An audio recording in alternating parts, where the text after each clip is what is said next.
Welcome to Machine Minds, where technology and humanity meet. I'm your host, Greg Tarusian, founder of Samson Rose, a recruiting and search business focused on the robotics and AI industries. The Machine Minds show is where we dive deep into the intricate world of robotics and artificial intelligence.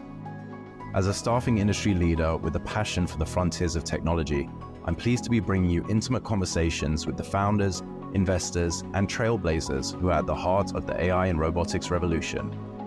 In each episode, we dig into their journeys, the applications of the products they're working on, and the breakthroughs that are shaping our future.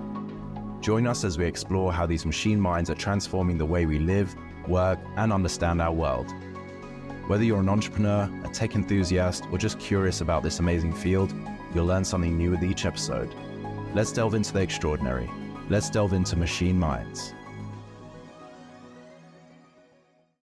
Hello and welcome to Machine Minds. I'm your host, Greg Tarusian, founder of Samson Rose, your robotics talent search partner. And on today's episode, I'm joined by Vonni Williams, talent partner and advisor at Embedded Ventures. Thanks for being on the show today, Vonni. Thanks, Greg. Super excited to be here. I'm glad we could make this happen. Let's jump into it. Sounds good. Yeah, we've known each other or known of each other for multiple years in the LA tech recruiting scene. But yes. I always like to start at the beginning for our listeners. Can you give us an idea about your background? You know, you've got such a diverse background in recruiting and talent acquisition from the internal side, external. So what initially drew you into recruiting? Yeah, totally. Well, thanks again for having me. It's always great to connect with other leaders and talent, and especially in this industry. So great to be reconnected. Yeah, I feel like the common response to this answer is always that, you just fell into recruiting, had no idea that I wanted to be a recruiter, didn't even know what recruiting was. It's a similar story for me, although I fell into it a bit earlier. So I actually went to school for human resource development. And my first internship in college was actually at a staffing agency. Oh, wow. So fell into sort of the recruiting side of human resources pretty early on, and knew that I liked it and have really stuck with it ever since. So I knew I wanted to work with people. I actually thought I was initially going to be in sort of psychology, wanted to go to school for psychology. I've always had an interest in, why people are the way they are, but decided that wasn't going to be the right professional path for me, although very impressive for anybody that goes into that field. And happened to have an informational interview with an HR executive when I was in college. It was a family friend. And so that sort of opened up my eyes to the whole industry of HR. And it felt like it was a really natural fit to still be able to work with people, but more in a business setting. So that's what brought me into the field. Very cool. So you were drawn to the people element from early. That makes a lot of sense. Yeah. Yeah. And can you share a bit about that career path? Because obviously doing an internship in a staffing agency, I haven't heard of many people doing that. But then you got into the people world and you've had different roles, as I mentioned before, and now you're in this current position, which is, you've obviously done your own thing as well, which I'd love you to share. And you're working with Embedded Ventures, who we know on the show very well. So can you share a bit about your starting point and where you are right now? Yeah, totally. So I started in working in staffing actually at Target Corporation pretty quickly after I graduated. I was supporting retail leadership recruiting for a few different markets across the US, one of which was actually Los Angeles. So I started to build a professional network out in LA, which worked out really well for me just because I actually always had like dreams of living and moving to Southern California, sunny California. I'm from Minneapolis. Very appealing. There's a lot to love.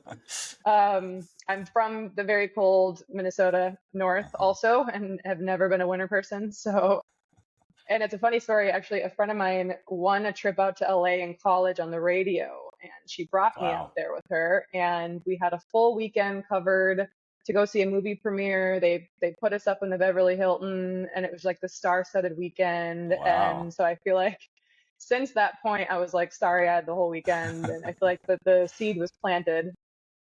That's a way of doing it, for sure. It is, exactly. So then when I started to work with Target out in LA, it was great. I started to build a network there, and I actually had an opportunity to transfer out to LA with Target in a HR leadership role at the time. decided that that wasn't going to be the right next step for myself, but it definitely pushed me to really pursue, relocating out there pretty heavily. And so started to, apply. I came across an opportunity with Google that they had posted for their Southern California office, their LA office, and it all happened super fast. I applied, got the call back, interviewed, and got the offer and ended up moving out there within 3 weeks. I mean, like packed up my car and literally moved out. That's So amazing. it was a very memorable time. It was just like a huge adrenaline rush. And so made the move out to LA, working with Google in their LA office. Like I mentioned, I jumped into software engineering recruiting.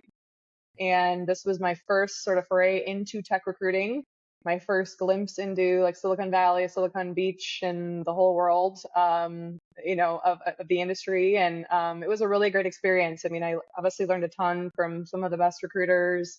Definitely, that's where I learned my sourcing chops, really kind of dove headfirst into the world of tech recruiting. And so I'm very, grateful for my experience there. And after being there for about a year and a half, I started to feel like I was just really craving like early stage startup experience.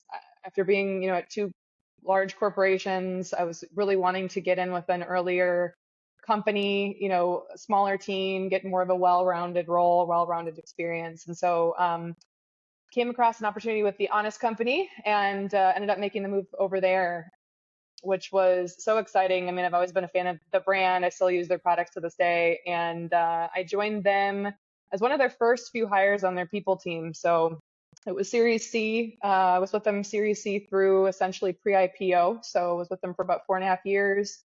Joined as an IC recruiter and ended up moving up to eventually their head of talent, where I, oversaw company-wide hiring. I led a team.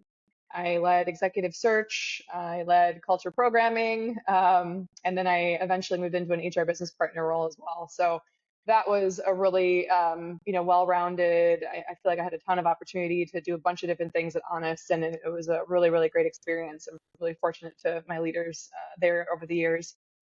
And after being there for 4.5 years, I started to think about what was next for me. I felt like I was getting to be a bit stagnant.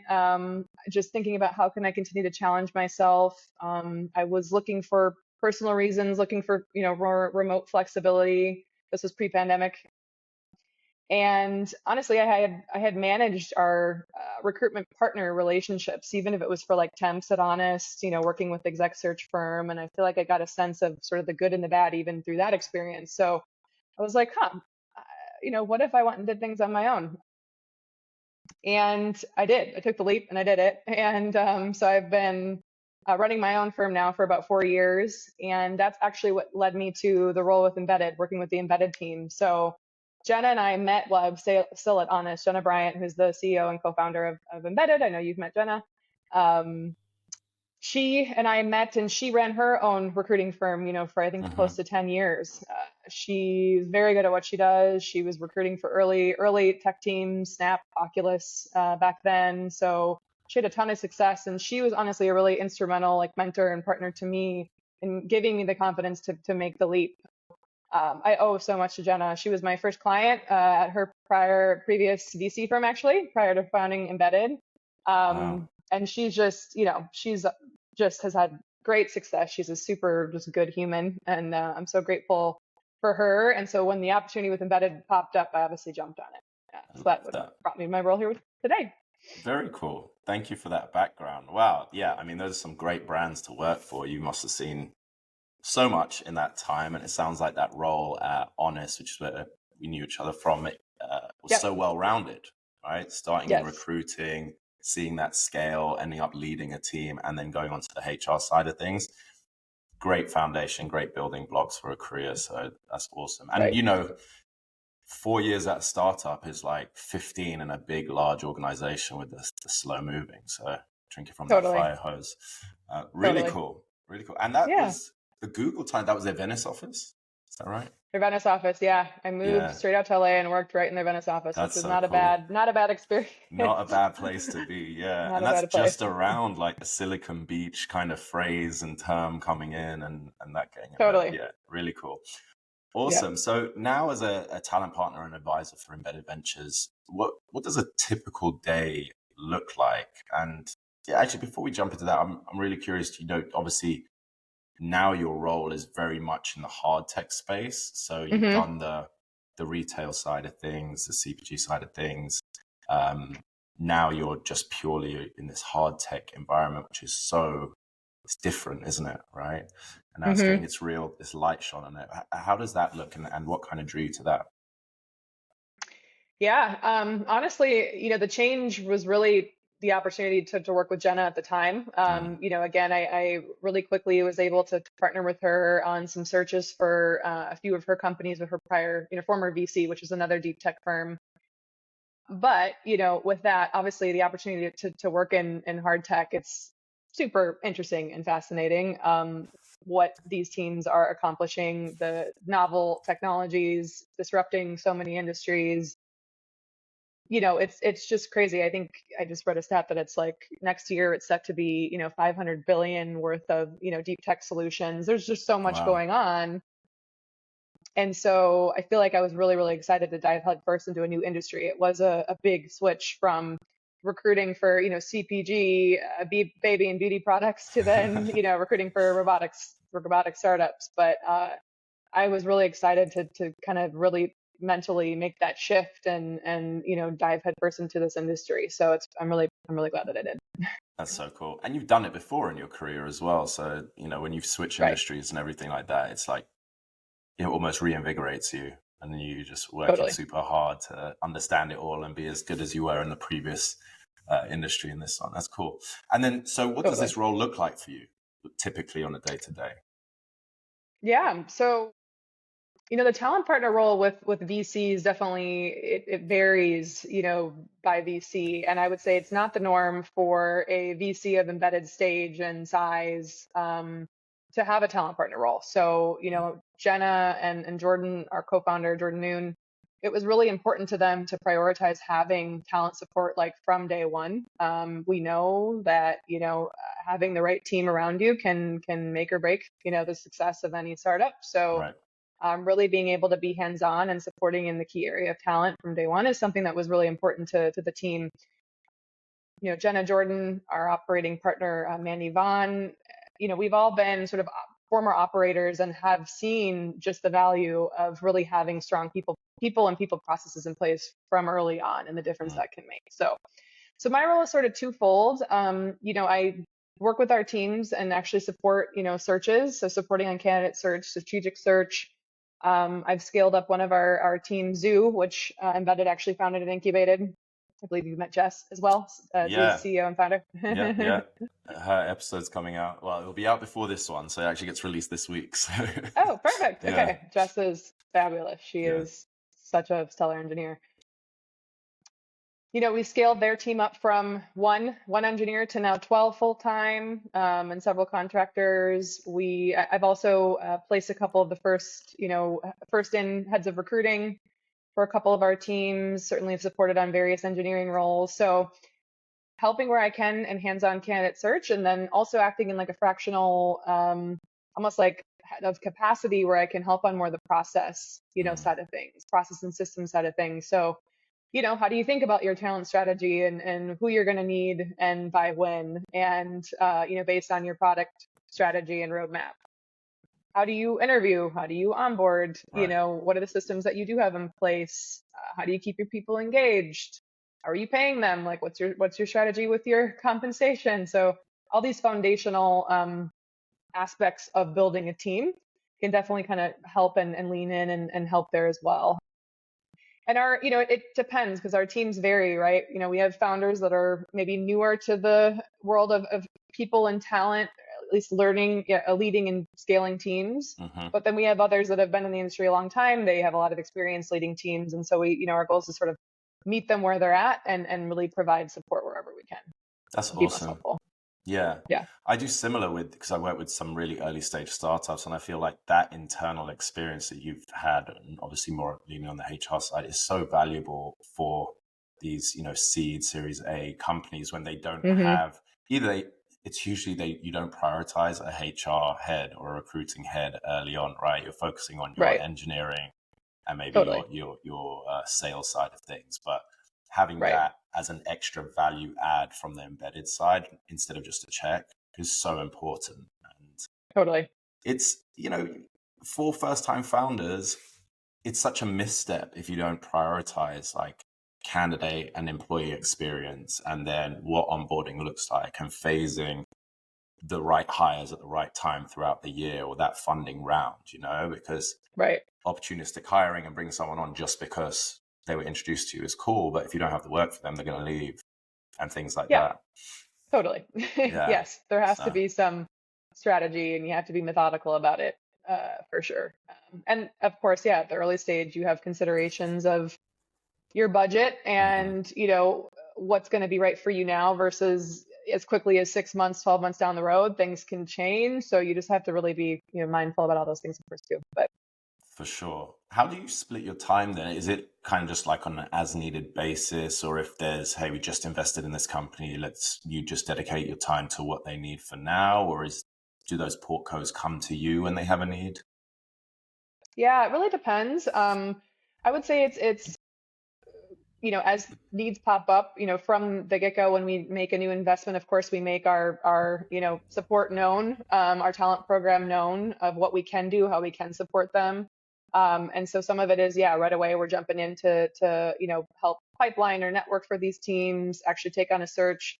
Others, it's, something comes up, they're struggling in a certain area, they need additional support in a certain area, and so it can kind of parachute in and help Mm. depending on what the need is at the time. So I would say it's varied. Um, Let's keep it so a bit. interesting. Nice Yeah, and interesting for you. exactly. uh, what are some of the strategies that you use to identify and attract top talent in this industry? Yeah, totally. So, I would say like any recruiting for any industry, you need a solid sourcing strategy. And, that means really knowing your industry really well. So, who are the industry players? Where is the money going? Where is the top talent going? Who's hiring the strongest engineers? Mm. Who's really, who's in the news? So really having a solid list of your industry, and then specifically, so for example, for embedded, I have, our three areas of investment are advanced manufacturing, digital engineering, and space infrastructure. So I have, my long lists of companies that would be sort of competitors, comparators, in terms of those sectors and beyond, even, relevant in terms of technologies that these companies are working with. What are their tech stacks? Again, who's working at these companies? Where did they come from?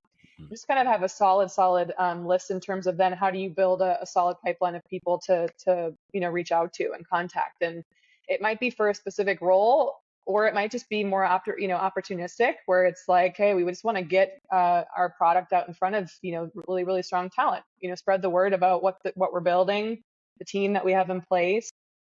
And so yeah, I think having a really solid strategy around how you're building a solid talent pipeline that is, again, it could be specific to a role now or more forward looking. What do we know that you're probably going to need, and making sure that you're being proactive about networking with the talent early on. So, and that's something that founders can do.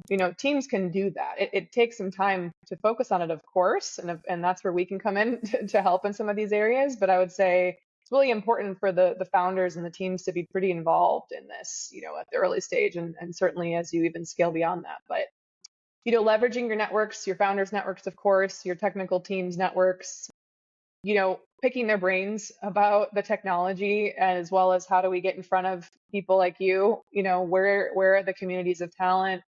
What would you like to know and hear if a recruiter reached out to you? Like, what works well? What do you like? What do you don't like? What's, interesting to them? And then also just ensuring that they're, of course, keeping their networks top of mind. So really, really leveraging existing network. I think having a really strong social presence is key. So, ensuring that your team, have a LinkedIn, have a Twitter, the company, whether it's the company or certainly the founders, being pretty active, taking the time to just have a voice, sharing cool content about the product, the company, so that us as recruiters can really point engineers, straight there, linking articles, linking cool videos. I think it's great when companies do blogs so that engineering talent can hear straight from the engineers that they'd be working with, and it's jumping right into the technical lingo of everything, and it's Yeah. right there online for them to reference. So, and again, that's something that we can really leverage as recruiters. And then just like, where else can you get in front of these teams? or these communities, excuse me. So like industry specific job boards, for our, embedded space infrastructure, there are space specific job boards, like spacetalent.org, spacecrew.com, Hacker News. I'm sure you're familiar. Hacker News is great talent. That's out every month through YC. Reddit has different communities of, engineering, mechanical engineering, and they post jobs there. And so just kind of getting creative about maybe these other, areas and platforms to get in front of talent. Events are great, of course. Like if you can just even host a networking event and be strategic about who you invite and do a cool talk, get in person and network with, again, if it's for a role now or just talent that that you're going to want to really be in touch with for the future too. So it's a lot. There's a lot you can do, So much, and it takes time. Yeah. But it's obviously so valuable to invest that time. Thank you for sharing all of that. Yeah, it's thorough. And I think the main point to really take away for any founders or teams that are looking to hire is being proactive and being thoughtful with all of this. Because there's, like I said, there's so many things you can do. Not everything will work for every company, obviously, but some things I think are like more bang for your buck. And then if you've got super niche talent that you need, which you find a lot in the hard tech space, right? These really like intricate roles or very specific engineering problems that people have solved or papers that they put out or whatever it may be. The talent pool isn't massive. So having the conversations with your recruiting partner, thinking ahead, excuse me, identifying where these people are coming from. And then if you know that you don't need someone for 6 months or 12 months, just know that the time horizon to actually get them engaged and get them aware of your brand or your need. It's not like I've spoken to clients so many times where you talk to them for months and months, like, oh, it's coming up, we need someone, but not yet. And then on the Thursday, they're like, we want to interview next week. Can you do it? Yeah. I don't know anything about the role. Yeah. So let's build that timeline in. It's so important. Totally. Yeah. We need someone in 3 weeks. Yeah. Cool. Okay. We don't have a job. Yeah. There's just so much that this takes time. Yeah. Exactly. I would say the more runway you can give yourself, or lead time you can give yourself, the better, which I know can be hard. Obviously at startups, things move fast and needs pop up. But, even if you can get ahead of what are the types of roles you think you're going to need, just any way that you can kind of save that time, I think is really valuable. Yeah. So yes. I find like second time or third time founders, they're a lot more aware about like the need and importance of talent and partnering with talent, whether internal or external providers. It's one of those, it's kind of like branding and marketing, right? You have to build up the flywheel before you start getting a steady flow of interest in candidates. So it's easier to put the work in now. You mentioned something before about having the blogs and having the engineers talking, the lingo about the product and stuff like that. I'm sure that helps a lot with like culture. How do you, obviously, the huge importance of culture fit and everything like that. When you're looking at candidates and helping them get hired for these clients, but then also when you're working with the clients to maybe educate them about culture fit, how do you manage that? How do you identify the right people and then also advise these clients on the need, importance, and longevity when you look at culture? Yeah, no, totally. It's a great question. This is really important, especially at the early stage. So, I think first, of course, it really does require you to understand, for us as talent partners, the team you're working with, of course, company values, ways of working, what makes someone thrive at your company, what would be challenging for someone stepping into your company. How will candidates complement your existing team? How might they clash? Really just getting into the ins and outs of what defines your culture that you're looking to create. And then you need to have a really solid structured interview process to be able to assess that. And so, one that screens, of course, for both technical skills as well as more of the cultural skills, being really intentional about each interview. So, I think you can screen for culture in different ways. You could have a couple interviews that are solely dedicated to really digging into some of those aspects, value alignment and aligning to ways of working. Or I think generally you can get a sense for that across each interview. So you can kind of set it up and think about it differently in terms of your structure I think that really digging into a candidate's thought process works, really well and works the best. I think if you can really kind of get an understanding of how they would approach a problem that your team's currently working on or that you've recently worked through, hey, how would you partner with us in solving X?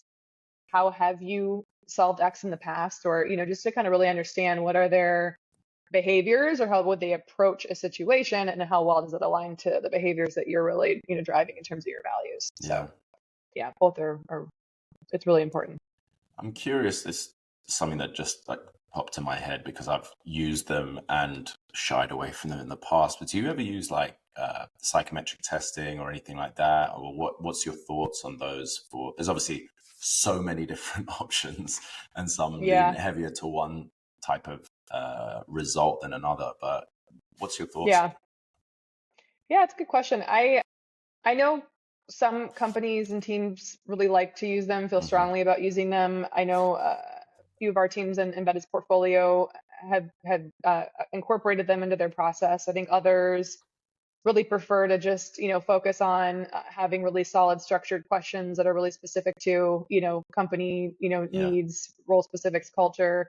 I would say if you are using them, don't use it as a sole way to screen in and out. It should really always be to complement, your existing process that you put in place. I think it can be certainly signal in certain qualifications or qualifiers that you're looking for, but I would, definitely shy away from using it as a very strong kind of screen in, screen out tool. Yeah.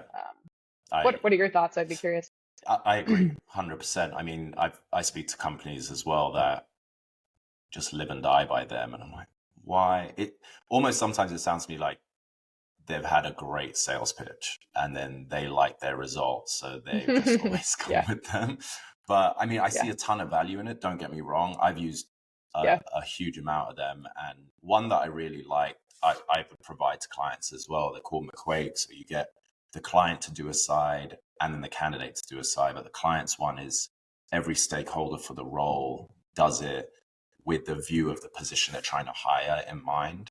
So it builds this profile of that individual. And even if you put the hiring to the side, it shows you if they're aligned on what that person's profile looks like. So I've hired beforehand for like VP of data and the CEO was completely misaligned with everyone else in the org. And so that was a great conversation to have ahead of time.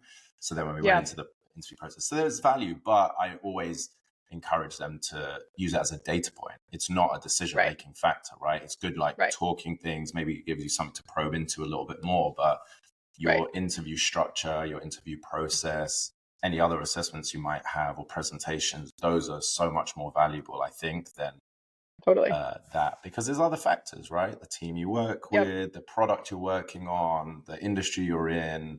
Something can just reinvigorate someone middle of their career and then they're like a completely different employee, right?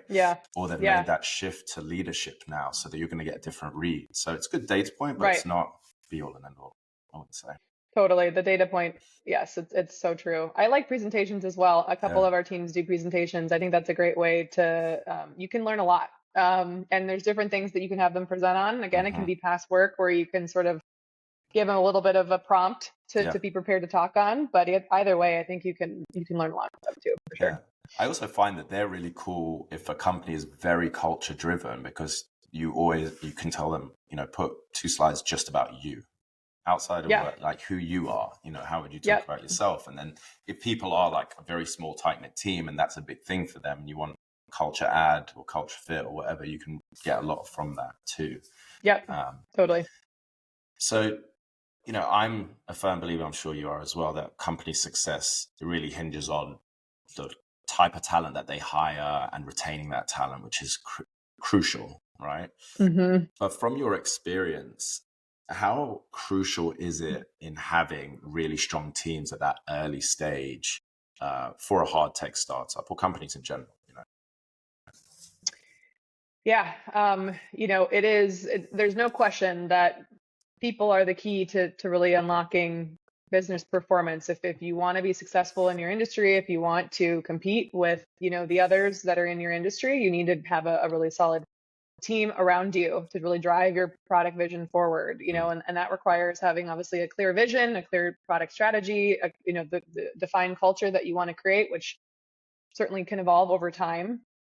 But, you need a talent strategy to really be methodical, to, again, identify, what are the skill sets that you're going to need today? What are the skill sets you're going to need in the future? How do you sort of, what does that mean in terms of hiring, in terms of, the builders today, the scalers later, but someone ideally that can have that mentality to kind of grow with you.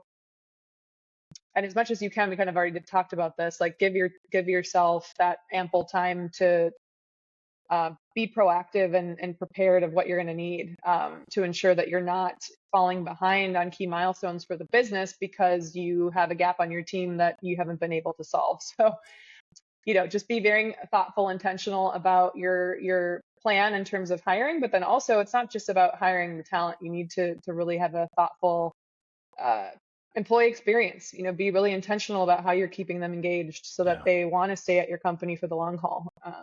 It's huge. It's huge. It is huge. And hard tech, there's so many companies competing for the same skill sets, and it's something where how do you break through the noise? And once you hire, you still have competitors knocking at their doors so you have to be very intentional about sort of that full cycle. So true. Yeah. And I think especially in places that have a condensation, not the word that I'm looking for, a huge amount of, you might be able to help me with the word, companies that hire similar talent in the same area. You have to be mindful of that. Like you look in LA, Silicon Beach area, you've got a ton of hard tech now, always had a lot of aerospace and things like that, and really cool startups popping up. El Segundo is just rife with it, and these people are always going to be getting reached out to constantly. Whether some people take calls or look at them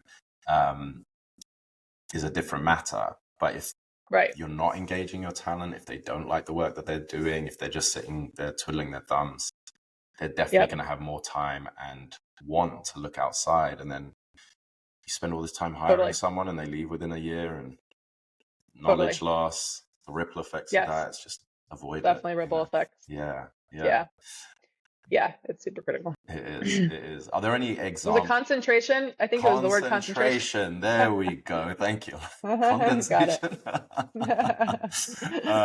Great. Thank you. Yeah, I'll have to write that down. I don't know where. Proper mind blank there. It happens. Yeah. Can you share any examples about like the right team? Maybe even if they were your own team, but there's the significance of having that team in there and the impact that having the right people had on a project outcome or milestone being hit. Yeah, totally. I mean, I'll give a shout out to the Zoo team. Zoo, again, Embedded Ventures founded and incubated Zoo, spun out of the fund. I've been working pretty closely with them for the last 2 years, and I mean, they're just super impressive. Even what they've accomplished in the last year. We scaled the team from 3 engineers to 12 in the last year. They're right around the corner from 1.0. It's a highly technical product, novel tech stack. And what they've achieved, I mean, just hiring super solid engineers, leading the charge on, graphics and machine learning and systems, what they've been able to kind of push out today. I mean, it's clearly, there's a ripple effect. I mean, they have such strong momentum in the industry already. So many people know about them globally. Even from my perspective, when I'm reaching out to candidates, they're like, yeah, I've already heard about Zoo. I'm like, This is so cool. So I think it really goes back to the team. I mean, you have highly technical founders are also Jenna, Jordan, Jess leading the charge, who have domain expertise in the industry that they're tackling. And so it's kind of like that perfect recipe for success. And it shows, it shows. So big shout out to the Zoo team. But I've seen it go that way if you're thinking about it right and you're doing it right, and then it can go the other way if you make a bad hire early on. It can really have a bad impact. Or startups change quick, so you need to be able to hire for people that can be agile and move and shift with you, because if you ended up with people that really can't, you're almost having to do like a whole turnover of your team at that point, and it can just be so damaging and really, really slow you down. And so I think when you see it go well, and then when you see when it doesn't go so well, it just certainly just proves true how important it is. That's so From the true, get-go. isn't it? Yeah, it's Yeah. painful, especially at that early stage, because you lose one or two people and it's a big percentage of your team. So yeah, you Yeah. want to make sure you're hiring the right people. Are there any specific traits or qualities that you look for or that you advise your portcos to look for in candidates that make it them essential for success in a startup? Yes, totally. I actually built a interview question bank for our teams to use that specifically have, questions that we've built out for the different qualities and traits that you typically see will really, have in terms of a person sort of needing to be successful in a startup, because Yeah, it does take a certain mindset and a drive to want to be a part of early growing startups versus what it's like at obviously larger corporations. So I think the couple things or a few ones that I say are really important to look for, of course, like self-drive, their ability to take initiative and full ownership over, different areas of product and what they're owning, projects they're owning. Ability to be autonomous. The early stage, you really don't have a lot of oversight in terms of, leadership and management. Grit, perseverance through the hard times and continuing to really kind of see the longer term vision and staying focused on those goals. Pragmatism, so being able to be pragmatic and being really practical about how you're actually like solving problems and the impact that has, on a business, and just knowing kind of that kind of bigger picture enterprise-wide mindset.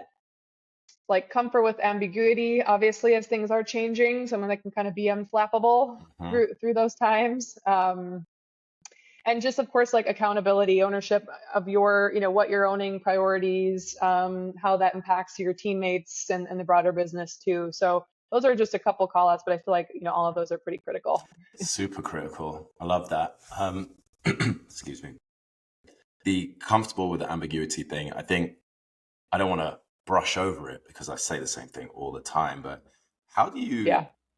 either educate or deal with your clients that have like that shiny object syndrome, like, oh, I need someone from this company, or like I need someone from SpaceX, or I need someone from Tesla, or they need to be from a FANG or whatever it is, but they're a Series A startup. So completely different worlds, right? Especially if they've been at that company from now so large. And how do you educate them about what the shift in that's actually going to be, the type of person that they're looking for, or the role that they're going to be in, and maybe the resources that they have, things like that. Right. Yeah, it's so true. And I think you can certainly, even at those bigger companies and in those very large organizations, you can find, strong talent who will thrive when they make that switch. But I think it's a harder shift, of course. And I think in obviously any one of us, or I would say a lot of people, you make the shift to startups eventually. Maybe you're not always in startups throughout your career, but you eventually can make that shift. That said, those companies have obviously very strong demonstrated talent in a lot of ways. They also maybe come with their own legacy ways of doing things, and that would not work well for your team and for your company, and have very specific cultures that they're coming from that would not work well for your company and what you're trying to build. And so I think, just being really mindful about having a really good mix, like candidate mix, so that sure, absolutely look to maybe engage people from these companies. Of course, again, certainly a lot of strong engineers, strong talent there, but making sure that you're having a really solid mix of folks that are coming from startups or, just untapped skill sets so that you can really, almost have that certainly the balance of both in your process, but making sure that you can kind of assess for it. So that's where back to, your interview process and how are you screening for things that are going to be really important to your specific and unique needs. So it all kind of goes hand in hand. But yeah, we see that a lot. I think, you don't want to, I think a lot of our teams come from these companies and again, really, really strong people there.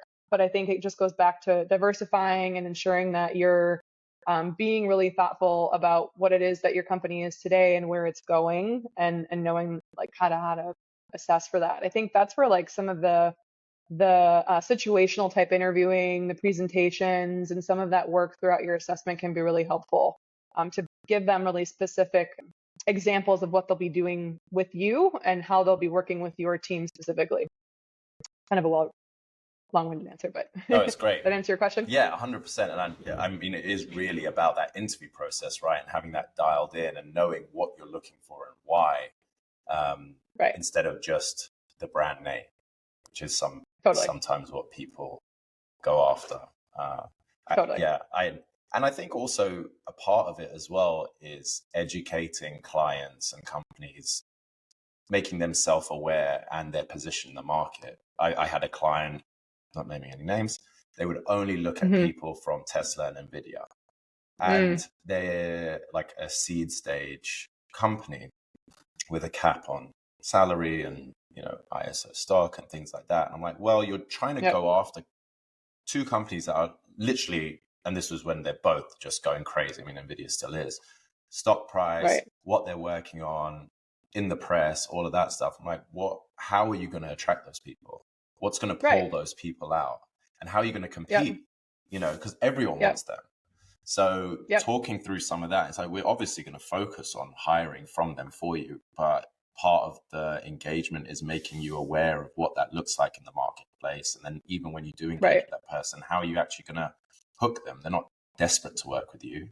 No one knows who you are. You're in stealth mode right now, which is nothing wrong with that. But being self-aware of that too, I think is so important from on a hiring standpoint. It's so true.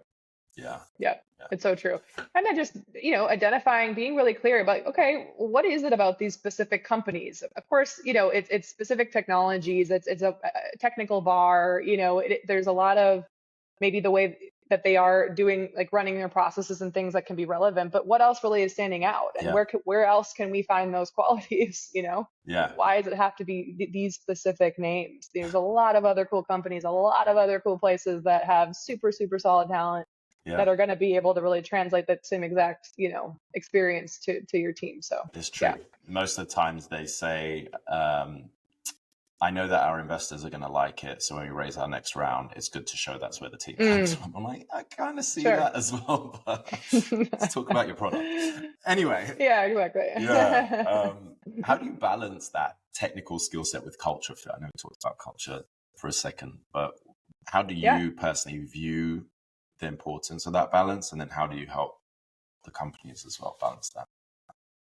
Yeah, totally. I mean, you ultimately, both are critical, you know, and, you know, certainly at the early stage, you need doers who are technically capable and skilled in the key areas that you need to meet the, you know, your company milestones, but you also need the right mentality, the right aptitude, the right character to be able to come in terms of like, how are they actually leveraging their technical skills? How are they actually making an impact at your company? Are they breaking a bunch of glass, you know, or is it something like they're really, really, you know, working with you, effectively collaborating, being super efficient for the business? And so I would argue you really can't have one without the other.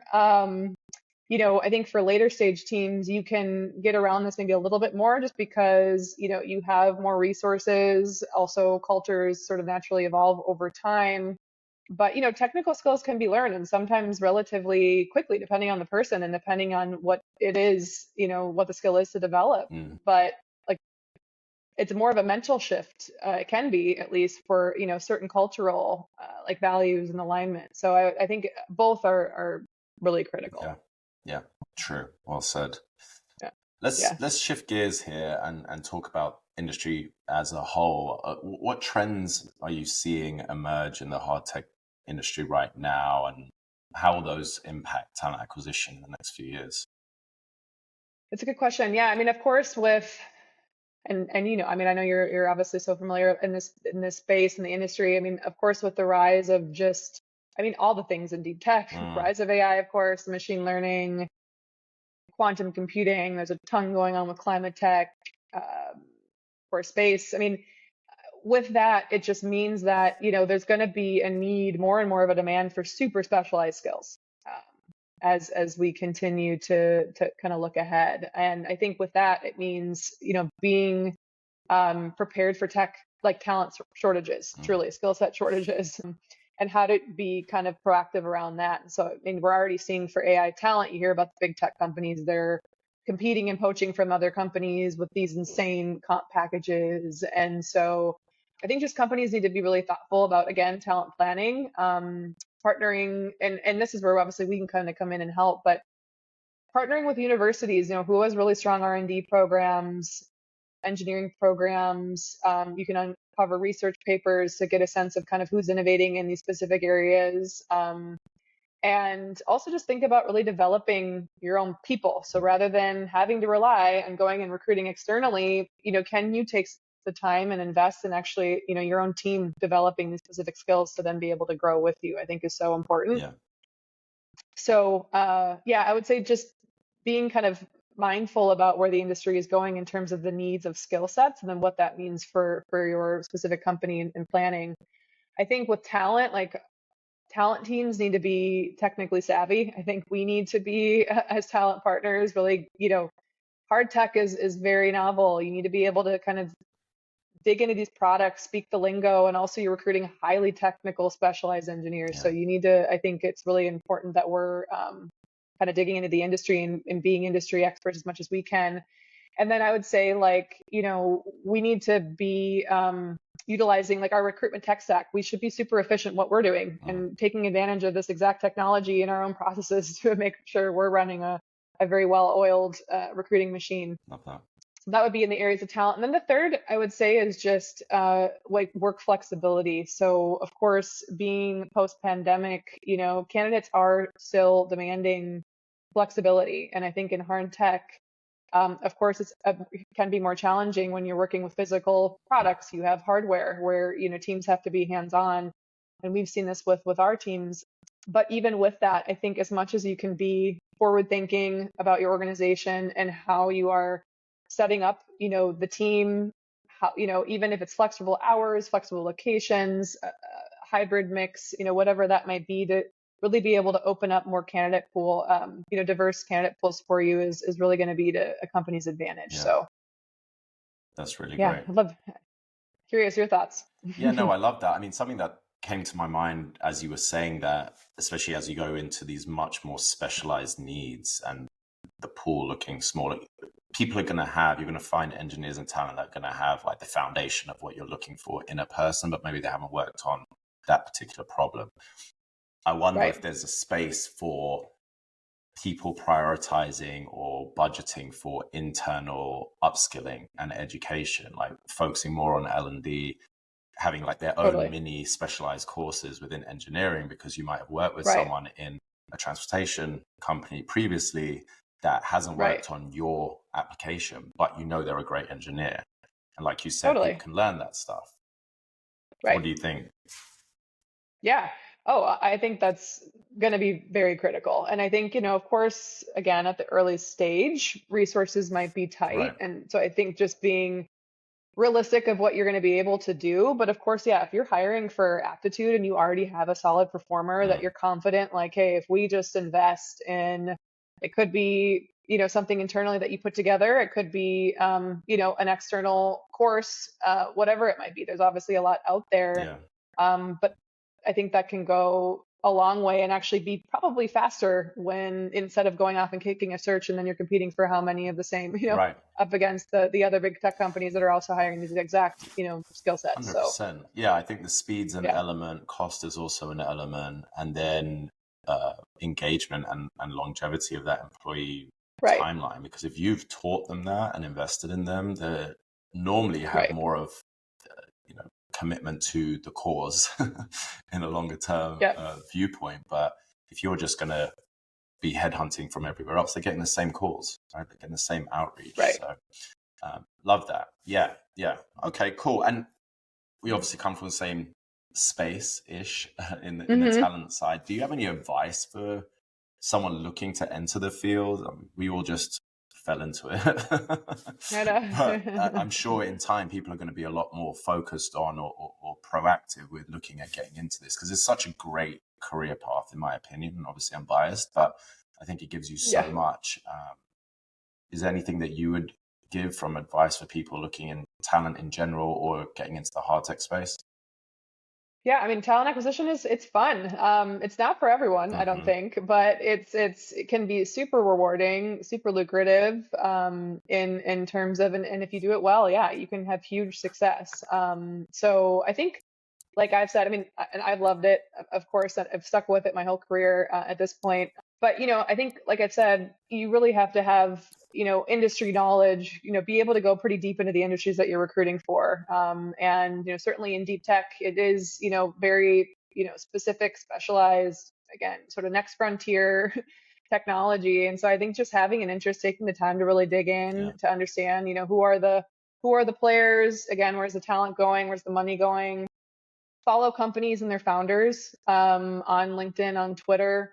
Of course, subscribe to the many newsletters that you can subscribe to in all different industries. I have a lot that I'm subscribed to for space and, climate tech. I mean, just there's a bunch, So all many. the tech crunch and news. Yeah. So I think that's really valuable just to see what's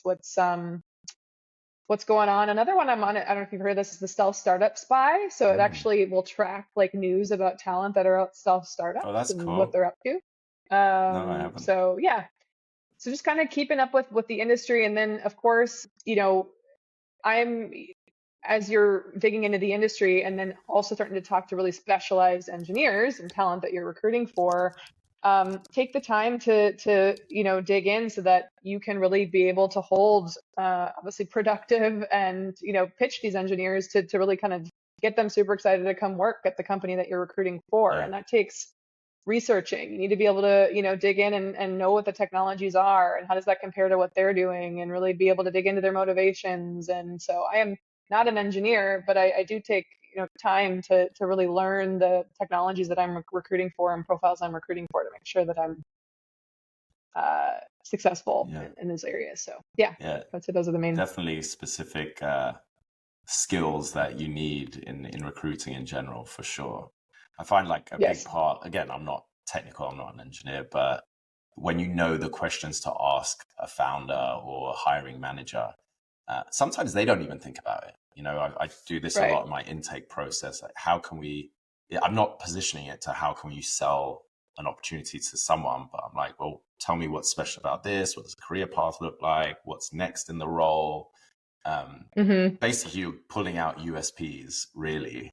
And when they talk about it, they're like, oh, actually, you know what? This is a great opportunity for XYZ reason. Or what does the team look like? Or, in 12 months, what could this person be doing? And all of that stuff. They're all huge selling points to someone. And you're just painting a picture about a role and an opportunity for them that they might not get off a job description, Totally. A traditional one. It's so critical. Yeah. All right, before we wrap, I know we are slightly over time here, so I hope you don't have a hard stop.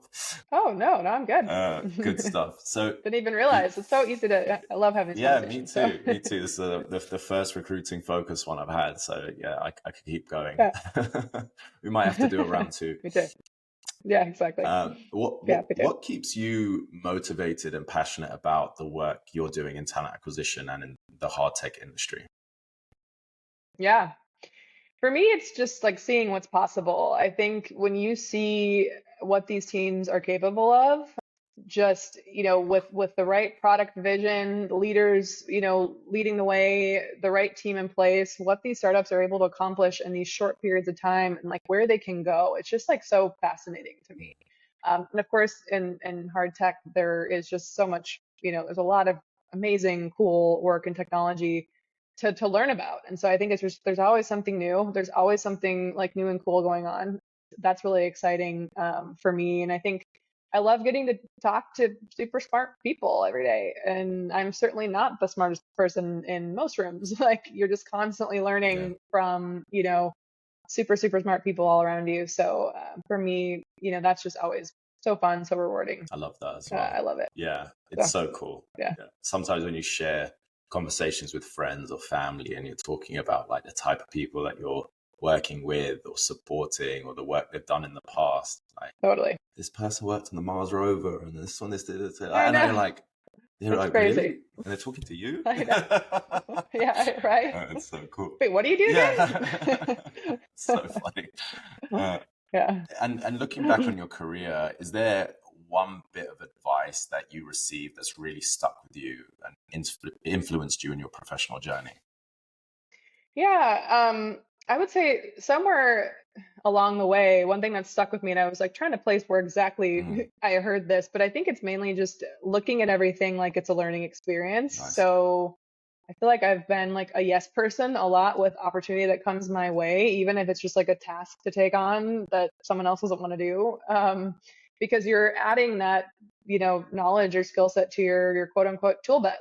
And you never know when it might come in handy for you in the future and when you're going to be able to reference back to that or build upon, that. So I would say just looking at everything as a learning opportunity. And I feel like I've really followed that throughout my career to again, try to be as well-rounded and continue to learn and really have like that growth mindset has been really key to me. So yeah, I would say that's been one thing that I think I remember that add it to your tool belt, and that really stuck with me. Love that. That's really cool. Okay, good stuff. Well, look, thank you so much for being on the show and sharing all of your insights and your perspective and obviously your career path. I've really enjoyed this conversation. Me too. Good stuff. Where can people follow you, find out more about you, your journey, embedded ventures, and everything that the Portcos are doing? Yeah, totally. I would say LinkedIn. I mean, of course, I'm on that all day, every day for the most part.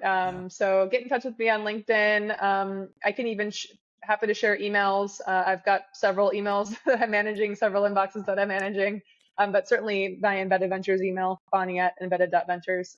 So LinkedIn, email are both great. Perfect.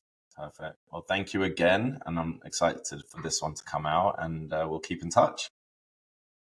Okay, awesome. Well, thanks, Greg. Thanks, Vonni. Really appreciate it.